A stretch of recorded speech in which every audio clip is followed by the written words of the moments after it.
샬롬! 제자들교회 성도님들, 이번 주는 좀 쌀쌀한 날씨가 계속되었는데 한 주간 평안하셨습니까? 코로나로 또 추위로 많이 힘든 가운데 있지만 말씀 묵상을 통해서 이 힘들고 어려운 시간들을 거뜬히 이겨나가고 계시리라고 생각합니다. 오늘도 저와 함께 요한복음 살펴보면서 하나님 말씀 속에서 큰 은혜를 누리게 되시기를 축복합니다.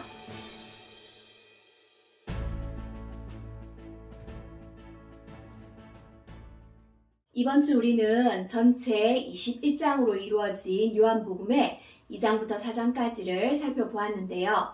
이 2장부터 4장까지를 가나 순환 구조라고 말씀드렸는데 기억하실까요? 이것이 무엇인지 오늘은 이스라엘의 지도를 보면서 한번 말씀드리도록 하겠습니다. 요한복음 2장에서 4장까지를 가나 순환 구조라고 하는 것은 갈릴리 가나의 혼인잔치에서 물이 포도주로 바뀌는 그 첫 표적을 행하신 예수님이 가버나움으로 내려가셨다가 다시 예루살렘으로 올라가시죠. 예루살렘에서 무슨 일이 일어났었는지 기억이 나시나요? 바로 성전에 이방인의 뜰에서 장사하고 있는 장사꾼들을 예수님께서 꾸짖으시고 또 내쫓으시면서 성전을 청결하게 하셨습니다. 그리고 니고데모를 만나서 거듭남에 대해서 말씀하셨어요. 예루살렘에서 유대로 내려오셔서 계실 때 예수님의 제자들이 세례를 베풀었죠. 예수님의 제자들에게 세례받은 사람이 많아지자 요한의 제자 중에 한 사람이 요한에게 예수님께로 더 많은 사람들이 가서 세례받는다고 불평을 합니다. 그러자 요한은 자신은 신랑의 친구의 역할이기 때문에 신랑이신 예수님께 사람들이 집중되는 것은 당연하다고 자신은 쇠해져야 한다고 말했어요. 이제 예수님은 유대 땅을 떠나서 사마리아의 수가성에 가서 한 여인을 물가에서 만나죠. 영혼의 목마름으로 괴로워하던 이 우물가 여인에게 예수님은 에고 에이미, 내가 그라라고 자신의 정체성, 자신의 하나님 되심을 나타내셨어요. 그리고 다시 갈릴리 가나로 가서 왕의 신하의 아들을 고쳐주시는 두 번째 표적으로 이야기가 마치기 때문에 갈릴리 가나에서 시작해서 갈릴리 가나에서 단락이 마친다고 가나 순환 구조라고 불렀다는 거 기억해 주시기 바랍니다. 특별히 요한복음 2장에서 4장의 내용은 유대교에서 중요하게 생각하는 4가지 제도를 대하는 예수님을 보여주면서 이제 옛 시대가 가고 새 시대가 왔다는 걸 말씀하고 있다고 제가 말씀드렸죠. 유대인들이 하나님께 나아갈 수 있는 방법이라고 굳게 믿고 있는 각종 정결 예식과 할례, 또 안식일 준수와 성전 제사로는 이제 더 이상 하나님께 나아갈 수 없다는 것을 예수님이 지적하셨다고 했습니다. 왜 예수님은 유대교에서 중요하게 생각하는 제도에 대해서 지적하시면서 더 이상 이런 제도로는 하나님께 나아갈 수 없다고 말씀하셨던 걸까요? 요한복음의 최초 독자들인 에베소의 그리스도인은 유대인과 이방인이 섞여 있었다고 말씀드렸는데요. 에베소의 유대인 그리스도인들은 예수님께서 구원자 되신다는 의미를 여전히 구약적인 사고 속에서 이해하고 있었어요. 그들은 예수님에 대해서 오해하고 있었던 거예요. 그래서 요한복음은 예수님을 만났던 사람들이 나타냈던 반응 속에서 그들이 오해하고 있었던 것을 아이러니한 방법, 즉 역설적이고 모순적인 방법으로 끄집어내셔서 이야기를 풀어가시는 예수님의 모습을 보여주고 있습니다. 구약을 다시 해석해주고 있는 겁니다. 예수님은 사마리아 여자를 만나서 물을 달라고 하며 이야기를 시작하시죠. 사마리아 여자는 유대인 남자인 예수님의 정체를 알지 못하기 때문에 일반적인 의미에서 유대인이 사람 취급하지 않았던 사마리아인이자 또 여자인 자신에게 물을 달라고 말하는 것을 이상하게 여겨요. 그때 예수님은 그 여인이 예수님의 정체를 알았다면 그런 일반적인 반응을 하지 않고 오히려 예수님에게 생수를 달라고 했을 것이다 라고 말합니다. 우리는 예수님의 정체를 모르는 그 여자가 가지고 있었던 잘못된 생각을 당신이 야곱보다 큰 자입니까? 라는 여인의 말에서 알 수 있습니다. 왜 이 여자는 야곱의 이름을 들먹일까요? 지금 예수님과 이야기하고 있는 이 우물은 야곱의 우물로 불리는 우물이고 이 우물이 있는 곳은 세겜 땅이기 때문입니다. 세겜은 아브라함이 가나안에 들어와서 첫 예배를 드린 장소입니다. 그리고 야곱이 형을 속여서 밧단 아람으로 도망가서 고생하다가 돌아와서 또 첫 예배를 드린 장소이고 그는 여기에 우물을 싸서 그곳에서 얼마 동안 머물렀어요. 또 세겜은 야곱의 아들인 요셉의 유언대로 요셉의 뼈가 묻힌 곳이에요. 모세는 여호수아에게 세겜의 그리심산과 에발산에 가서 율법을 새롭게 하는 예배를 드릴 것을 얘기했죠. 그리고 여호수아는 그 말대로 했습니다. 출애굽한 이스라엘이 가나안에 들어왔을 때 첫 예배 장소도 바로 세겜입니다. 이렇게 세겜은 가나안에서 여호와를 예배한 첫 예배의 장소이고 뿌리가 되는 곳이에요. 그곳에서 예수님은 사마리아 여인을 만나서 그들이 갖고 있었던 이 오해, 야곱으로 상징되는 예배 장소로서의 그들의 잘못된 자만심을 들춰내시면서 역설적인 방법을 통해서 진정한 예배는 영과 진리로 드리는 예배이고 예수님이 그들이 예배해야 하는 진정한 예배의 대상이다 라고 밝혀주셨어요. 예수님은 계속 사람들 속에 있는 잘못된 오해를 밝혀내기 위해서 우리가 생각할 때 좀 생뚱맞다 라고 생각되는 말들을 던지십니다. 이후 계속 묵상하시면서 뭔가 대화의 맥락 속에서 맞지 않다고 생각되는 생뚱맞은 이야기들을 예수님이 하실 때는 그것이 사람들 속에 있는 오해를 드러내기 위해서 예수님이 대화를 이끌어 가시는 방법이다 라고 이해하시면서 보시면 좋겠어요. 더 나아가서 우리 자신 속에 숨어있는 이 예수님에 대한 오해, 하나님에 대한 오해, 그런 잘못된 오해들을 찾아보실 수 있는 묵상의 시간이 되시기를 바랍니다. 지난주 제가 대조를 통해서 묵상을 해보시도록 말씀드렸는데 한번 대조해서 살펴보셨습니까?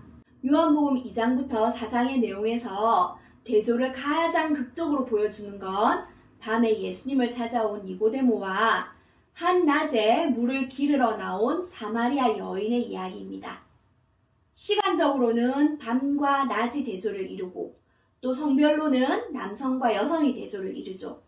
민족적으로는 유대인과 사마리아인이 대조를 이룹니다.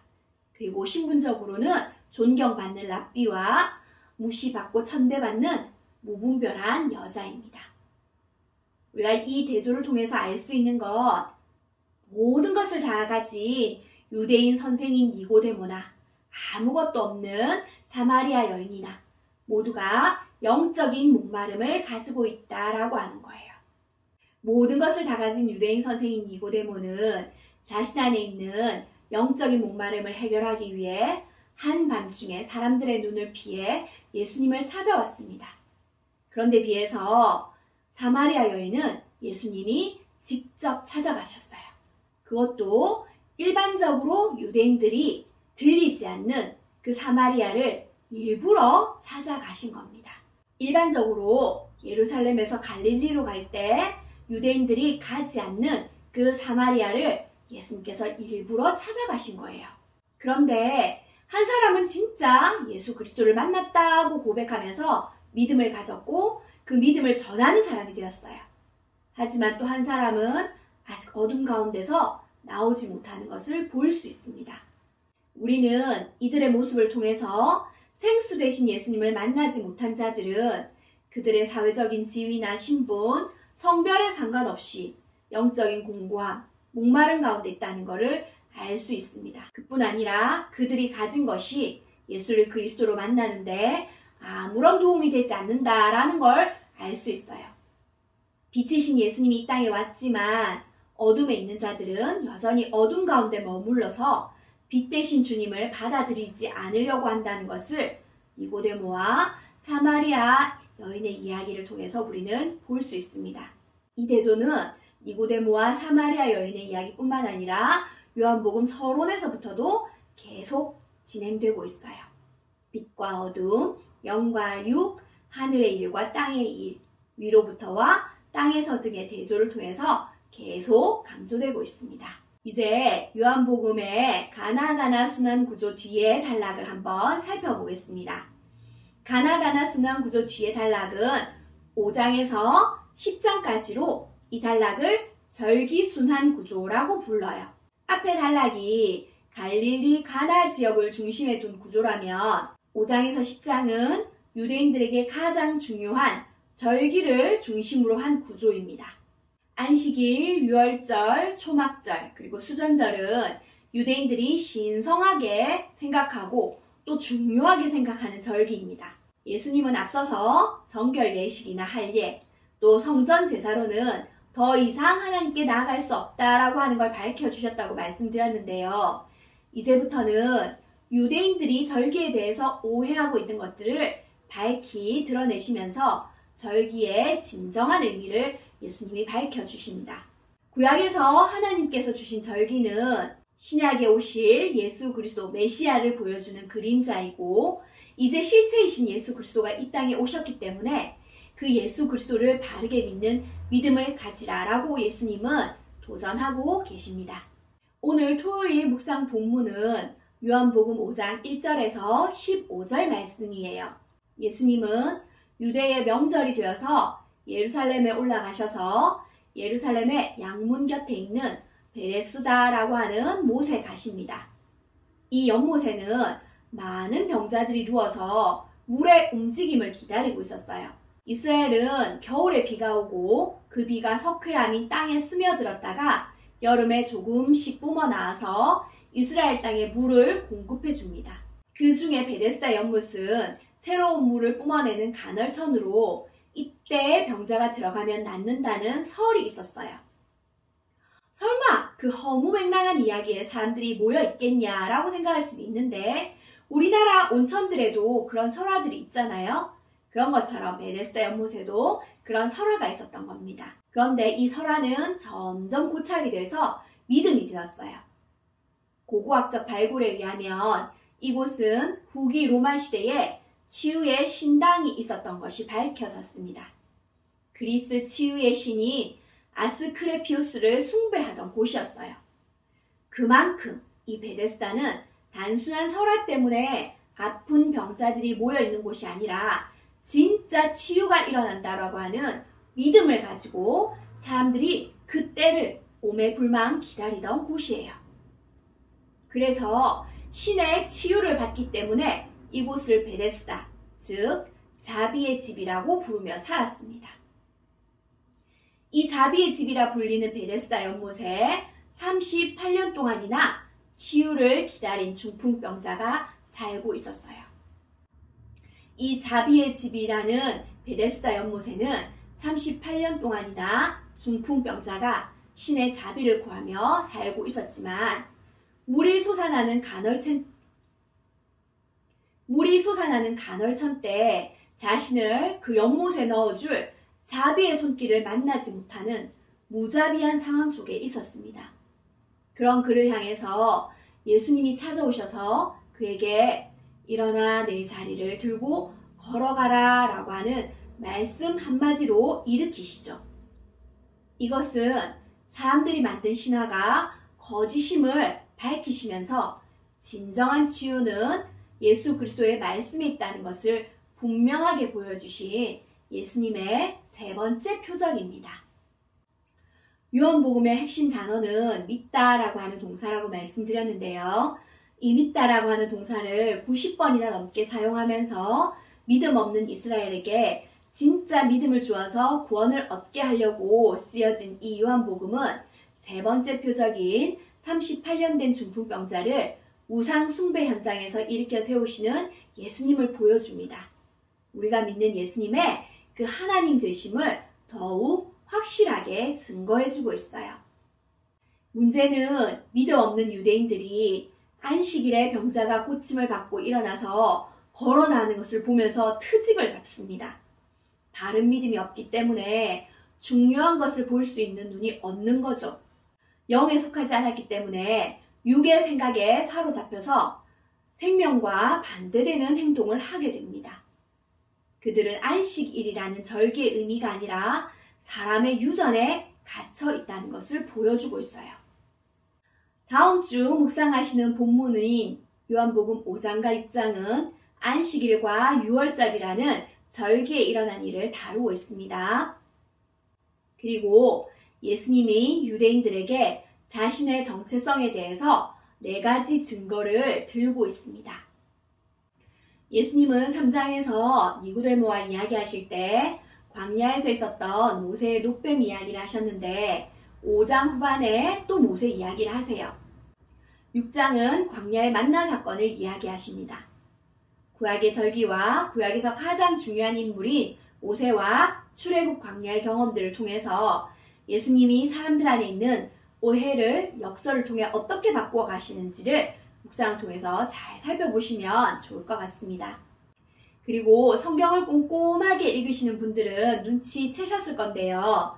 요한복음 1장에서 시작된 물에 대한 이야기는 각 장마다 계속 나오고 있습니다. 이 물의 이야기가 앞으로 어떻게 전개되면서 예수님의 정체성을 드러내는지도 염두에 두시면서 묵상하시면 더 풍성한 묵상이 되리라고 생각합니다.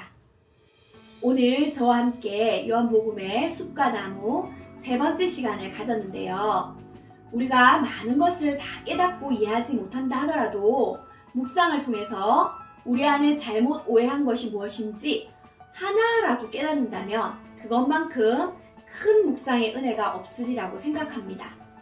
사람의 생각, 육의 생각에 갇혀있는 우리 안의 오해가 빛 가운데 드러나고 진리로 새롭게 되는 그 믿음의 사람이 되시는 은혜가 저와 우리 제자들교회 성도님들 모두에게 있기를 축복합니다. 함께 기도하시겠습니다. 말씀으로 우리에게 날마다 말씀하시는 하나님 아버지, 오늘도 주의 말씀이 그러한가 하여 상고했던 베레아 사람들처럼 말씀을 바르게 알아가기 위해 요한복음의 숲과 나무를 살펴볼 수 있게 하셔서 감사합니다. 우리가 아무리 애쓰고 노력해도 말씀이신 하나님께서 우리로 깨닫게 하시지 않으면 우리 안에 잘못된 오해를 깨달을 수 없고 진리로 새롭게 될 수 없음을 다시 한번 인정합니다. 모든 지혜와 능력의 하나님께서 우리로 하나님의 말씀을 바르게 깨달아서 우리 안에 잘못된 오해의 어둠이 걷히고 빛 대신 주의 진리로 새롭게 되는 믿음의 사람이 될 수 있는 은혜를 우리에게 베풀어 주시옵소서. 그래서 늘 빛 가운데 걸어가며 진리를 살아내며 또 이 진리를 전하는 우리 제자들교회 성도님들이 다 되어질 수 있도록 하나님 복 내려 주시옵소서. 그렇게 하실 그 주님을 기대하며 살아계신 예수 그리스도의 이름으로 기도드렸나이다. 아멘.